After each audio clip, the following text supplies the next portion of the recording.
Hi, everyone, and welcome back to Magic for English. I'm Daniel, and today we're going to do something that can truly change the way you speak English. Now, here's the thing. Native speakers don't use thousands of fancy words in everyday conversation. What they use again and again are just a handful of simple but powerful sentences. These are the sentences that keep conversations alive, that make you sound natural, and that help you connect with people instantly. Think about it. When you meet someone at a cafe, at work, or even at a party, you don't need long grammar rules. You don't need to stop and think every time about what to say. What you need are these short, friendly, ready-to-go sentences. And once you have them, you can survive almost any small talk, make new friends, and even have a great conversation without feeling awkward or freezing in the middle of it. That's why I'm so excited about today's lesson. I'll give you 25 sentences that real English speakers use every single day. Not just in books, but in real life. I'll show you exactly when to use them, when not to use them, and I'll give you examples so you can start using them right away. You can pause after every sentence. You can pause after each example I give you and practice shadowing. If you don't know what shadowing is, shadowing means repeating the sentences right after me, almost at the same time, before I even finish. You follow my voice, my tone, and the ups and downs, just like your shadow follows you. If you want to improve your English with easy and useful lessons, make sure to subscribe so you don't miss any of our upcoming episodes. By the end of this episode, you'll have a little toolbox of natural English sentences that you can carry everywhere. Trust me. If you fall in love with these sentences and practice them, they'll make your English smoother, more confident, and a whole lot more fun. You'll sound like a native speaker just by using these 25 sentences. Now, let's get started. All right, let's move on to our magical sentences, phrases that can really upgrade the way you connect with people. The first one is nice to bump into you. We use this when we meet someone by chance, maybe on the street, in the supermarket, or at a cafe. It's casual and friendly, but don't use it the very first time you meet someone, and not in formal business situations. This is only for people you already know, even just a little. You know, bump into usually means to hit something, like bumping into a car. But here, it just means to meet unexpectedly. For example, you're walking in the supermarket, and suddenly you see your friend Emma. You can say, "Oh, hey, Emma, nice to bump into you here." Or maybe you see your neighbor, Mr. Patel, on the street. You might say, "Hi, Mr. Patel. Nice to bump into you. How's the family?" The next one is, "It's great to finally meet you in person." This one is perfect these days because so many of us first meet online. You can say this when you finally see someone face to face after emails, Zoom calls, or Instagram messages. It sounds polite and professional, but you can also use it in social situations. Imagine you've had many emails with Michelle. When you finally meet her, you can say, "Hi, Michelle. It's great to finally meet you in person." Or at a conference, when you meet Dr. Wong after many Zoom meetings, you might say, "Hello, Dr. Wong. It's great to finally meet you in person." Now, the third one is a fun one. Speak of the devil. Don't worry, it's not scary. We use this when we're talking about someone and then suddenly that person appears. It's playful and informal, so don't use it with your boss or teacher. For example, imagine you and a friend are talking about Tom, and right then he walks into the room. You can laugh and say, "We were just talking about you. Speak of the devil." The fourth one is, "I've heard so much about you."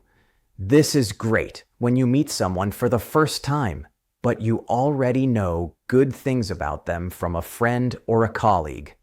It's friendly and polite, and it helps to start a conversation. Just don't use it if you haven't really heard anything, because it can feel fake. For example, your friend introduces you to Asha. You can say, "Hi Asha, I've heard so much about you from the team." Or maybe you meet your friend's cousin for the first time. You might say, "Oh, you must be Carlos. I've heard so much about you." And the fifth one is, "I don't think we've crossed paths before." This is a polite way to say you haven't met someone yet. It sounds a little fancy, but it's very useful for networking events or social gatherings. Just be careful with very senior people you should have known. Then it's safer to say, "Have we met?" For example, at a work event, you might say, "I don't think we've crossed paths before. I'm Daniel." Or at a party, "We haven't crossed paths before, have we? I'm Graham." All right. Now the next category is catching up with someone you already know. These are the sentences we use when we meet a friend, a colleague, or someone we haven't seen in a while. The sixth one is, "How's everything going?" This is a nice, simple way to start a chat when you're not sure what's new in someone's life. It lets the other person choose what they want to share. It's neutral. You can use it with friends, neighbors, or even colleagues. Just remember, don't use it right after someone has had bad news, because it might sound a little careless. For example, imagine you run into Maya at the bus stop. You can say, "Hey, Maya, how's everything going?" Or when you meet a friend after some time, you might say, "Good to see you. How's everything going these days?" Now the seventh one is, "What have you been up to?" This is casual and friendly. We use it when we're catching up with friends or colleagues we already know well. It's not for strangers or formal situations. So imagine you meet your old classmate after a year. You can say, "Long time no see. What have you been up to?" Or if you see your friend Sam after a few months, you might say, "Hey Sam, what have you been up to lately?" The eighth one is, "What have I missed?" Fill me in. This is something you say when you arrive late to a gathering or return after being away for some time. It shows you want to catch up on what's been happening. Just make sure your tone is friendly so it doesn't sound demanding. For example, you arrive a little late to a party with friends. You can say, "Sorry I'm late. What have I missed?" Or maybe you've been away from work for a week. You might say, "I've been off for a week. Can you fill me in?" The ninth one is, "We've got so much to catch up on." This is what you say when you see a friend and realize you want a longer conversation, but maybe right now isn't the best time. It's warm and friendly, and you can use it to suggest making a plan to meet later. For example, you bump into an old friend on the street. You can say, "We've got so much to catch up on. How about a coffee this week?" Or when you meet a friend quickly at the train station, you could say, "So much to catch up on. Let's fix a time soon." And the 10th one is, "There's so much to say, but I can't go into it now." This is useful when you want to talk about something, but you're too busy at the moment. It politely shows that you'll explain later. Just don't use it in serious situations, like official reports, where you need to give clear information. For example, Maybe you meet your friend just before class starts. You can say, "There's so much to say, but I can't go into it now. Let's talk later." Or if you're at work and busy, you might say, "I can't go into it now. I'll call you after the meeting." And that's our second group of magical sentences. Perfect for catching up with people you already know. All right, now the third category is about getting to know someone. These are open questions that help you learn more about a person, their story, or their interests. The 11th one is, how did you get into? We use this to ask about someone's journey, how they started studying their subject, how they chose their career, or how they began a hobby. It's great for showing curiosity in a friendly way, and also for networking. Just be careful. Don't use it for very personal or sensitive topics. For example, if you're chatting with a student, you might say, "How did you get into data science?" Or if you meet an artist, you can say, "I love your work."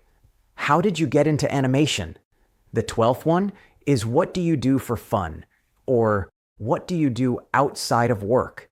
This is a nice way to move the conversation beyond jobs and learn about hobbies, sports, or free time activities.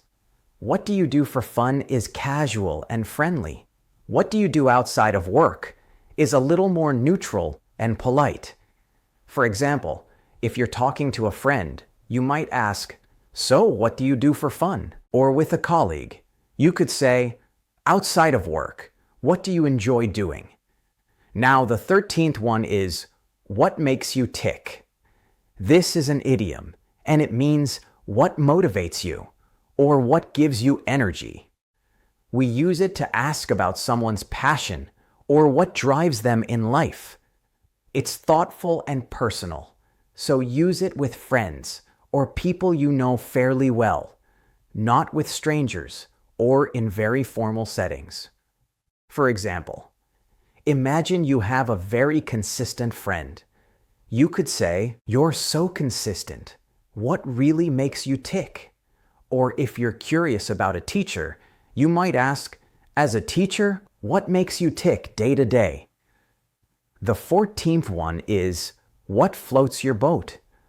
This is a playful, informal way to ask what someone enjoys. Think of it like, what makes you happy? What makes you excited? It's not for professional or serious conversations. It's very casual. For example, you're talking about weekend plans with a friend. You could say, "So, what floats your boat on weekends?" Or when offering choices, you might say, "We could go hiking or visit a museum." Whatever floats your boat. And the 15th one is, "I'd love to carry this on at a later date." This is something you say when you're having a good chat, but you don't have time to finish now. It shows that you want to continue the conversation later. Be polite, and if you can, suggest a clear plan so it doesn't sound empty. Now, let's move on to the next category. This one is all about staying in touch. These sentences are useful when you've had a good chat with someone and you want to continue the connection or make plans for later. The tone here should always feel warm and inviting. The 16th one is, "I feel we've got so much more to talk about." This is what you say when a great conversation is ending, but you don't want it to stop completely. It's a polite way to show you'd like to continue another time. If the other person looks busy, you can suggest something simple, like swapping contact details or making a quick plan. For example, you just had a fun conversation at a networking event. You can say, "I feel we've got so much more to talk about. Shall we swap contacts?" Or maybe you meet someone interesting at a party, and before you leave, you say, "I feel we've got so much more to talk about. How about coffee sometime?" The 17th one is, "We should discuss this over coffee or lunch." This is a friendly way to move a conversation to a more relaxed meeting. It works well for friends, colleagues, or people you're building a connection with. Just avoid using it in strict teacher-student or very formal situations, unless you offer a professional alternative like a Zoom call. For example, after sharing some ideas with a colleague, you might say, "Great ideas. We should discuss this over coffee." Or if you're chatting about a project, you can say, "This is interesting. Let's talk it through over lunch tomorrow." The 18th one is, "We should do this again." This is perfect for ending a pleasant conversation while showing that you'd like to meet again. It's friendly and light, but don't say it if you don't really mean it. It can feel fake if you don't want to continue the connection. For example, after catching up with an old friend, you might say, "This was fun. We should do this again." Or at the end of a nice chat, you can say, "Great catching up. We should do it again soon." The 19th one is, "Here's my email/number. Drop me a line and we'll sort something out." This is for when you want to share your contact details and make a plan. If you don't want to give out your personal number, you can use LinkedIn or a work email instead. By the way, drop me a line is just an informal way to say send me a message. For example, you might say, "Here's my email. Drop me a line and we'll sort out a time." Or, "I'll text you my number. Drop me a line about Friday." The 20th one is, "Let's keep in touch." This is one of the most common ways to say you'd like to continue the connection after a good conversation. It's warm, friendly, and you can use it with friends, colleagues, or even new contacts. It works in casual situations and also in semi-formal ones like networking events. For example, after chatting with a colleague at work, you might say, "Great talking with you. Let's keep in touch." Or if you meet someone interesting at a party, you could say, "You seem really cool. Let's keep in touch." It's short, polite, and it leaves the door open for future conversations. And that's the fourth category, phrases for keeping the connection and arranging a follow-up. These are great for showing interest while also managing your time politely. Now let's move to our last category, how to politely leave or end a conversation. These sentences help you exit smoothly while still being respectful and friendly. The 21st one is, "I'm a bit pressed for time." This is a polite way to say you're busy and can't continue the conversation right now. Pressed for time means you don't have much time. It's polite to suggest another time if possible. For example, at work you might say, "I'm a bit pressed for time. Can we pick this up later this afternoon?" Or with a friend, you could say, "Sorry, I'm pressed for time right now. I'll call you tonight." The 22nd one is, "Right, I need to make a move." This is casual and friendly. It simply means you need to leave now. It's often used with friends or in relaxed settings. For example, at a cafe, you might say, "That was great catching up. I need to make a move." Or when leaving a family gathering, "Right, I better make a move. See you soon." The 23rd one is, "I'm gonna have to get going." This is another gentle, polite way to say you need to leave. It works in both casual and semi-formal situations. For example, at a party, you might say, "I'm going to have to get going. Thanks for inviting me." Or after chatting with a colleague, "This has been really nice, but I've got to get going." The 24th one is, "I don't want to hog your time." Here, hog means to take too much of something for yourself. So this phrase shows you don't want to keep someone too long. It's polite and shows respect for the other person's schedule. For example, at a networking event, you might say, "It's been great talking, but I don't want to hog your time." Or when speaking with your professor, "Thank you for the advice. I don't want to hog your time, so I'll let you go." And finally, the 25th one is, "I've already taken so much of your time." This is another very polite way to end a conversation, especially when the other person has been kind enough to talk for a while. It shows gratitude and respect. For example, after a long chat with a colleague, you might say, "Thanks for listening. I've already taken so much of your time." Or with a mentor, you could say, I really appreciate your help. I've already taken so much of your time today. And that's it. The last 5 magical sentences, perfect for leaving and exiting a conversation politely and naturally. Great job, everyone. You've just learned 25 powerful sentences that can completely transform the way you start, continue, and even end conversations in English. These sentences may look simple, but together they can help you sound more confident, more natural, and more connected in everyday life. Now, I'd love to hear from you. Let me know in the comments. Which one of these 25 sentences did you like the most? Or maybe, which one are you most excited to start using in your daily conversations? And of course, if you enjoyed this episode, don't forget to subscribe to Magic for English so you never miss a new episode. I'm Daniel, and I'm always happy to help you grow your English step by step at a comfortable pace. Thanks so much for listening, and I'll see you in the next episode.